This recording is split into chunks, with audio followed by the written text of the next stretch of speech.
Mayalen Churraut i Giri Prascavech han estat els vencedors en caiac a la darrera prova de la Copa del Món de Piragüisme que té lloc fins diumenge a la Seu d'Urgell.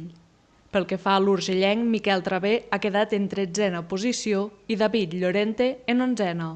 Mònica Dòria ha finalitzat en 7a posició.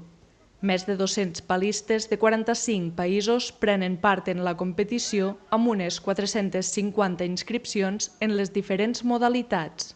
Abans dels Jocs no m'esperava que la participació fos tan alta i amb tanta gent que sí que ha anat als Jocs, per tant, un èxit i estem molt contents que al final això es posa en valor a la Seu a tots els països del món on es practica l'eslàlom. Aquest és l'objectiu.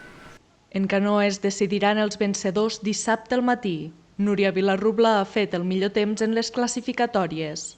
En la semifinal també hi haurà l'andorrana Dòria i en categoria masculina Miquel Travé.